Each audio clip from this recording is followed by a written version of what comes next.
जमीन पे घर बनाया है मगर जन्नत में रहते हैं। जमीन पे घर बनाया है मगर जन्नत में रहते हैं। हमारी खुशनसीबी है कि हम भारत में रहते हैं। इन्हीं पंक्तियों के साथ आप सभी को मेरा नमस्कार। सभी को गणतंत्र दिवस की हार्दिक शुभकामनाएं। आज मैं गणतंत्र दिवस के महत्व के ऊपर कुछ शब्द बोलने जा रही हूँ।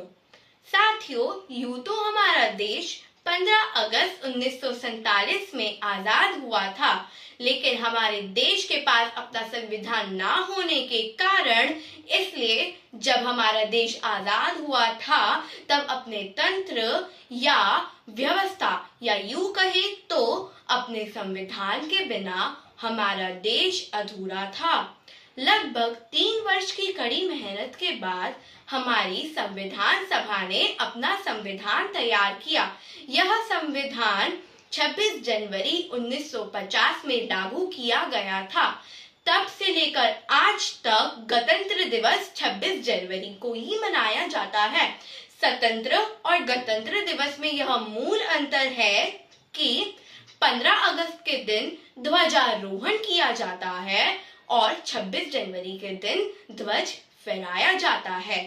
साथियों, इतनी आसानी से तो ना ही हमें आजादी मिली और ना ही हमारा देश गणतंत्र राष्ट्र बना।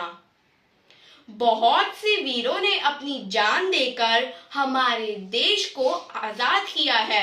उनके मन में बस एक ही सवाल धुन थी, जो है वतन की राह पर वतन के नौजवान शहीद हो, पुकारते हैं ये जमीन और आसमां शहीद हो।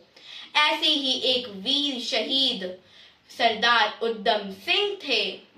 सरदार उधम सिंह का जन्म सिख परिवार में हुआ था।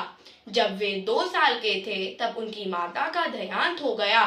जब वे 8 साल के हुए तब उनके पिता का भी देहांत हो गया। अपने बड़े भाई के साथ अनाथाश्रम में जीवन बिताते बिताते कुछ सालों में उनके बड़े भाई की भी मृत्यु हो गई। फिर वे आजादी के मैदान पे कूद पड़े। सन 1919 में जलियांवाला बाग में हत्याकांड उधम सिंह ने अपने आंखों के सामने होते हुए देखा था। फिर उन्होंने जलियांवाला बाग की मिट्टी अपने माथे पे लगा के ये वचन लिया था कि वो जनरल डायर को कभी नहीं छोड़ेंगे। जनरल डायर को सबक सिखाने के लिए वे अलग अलग देशों से होते हुए सन 1934 में लंदन पहुंचे।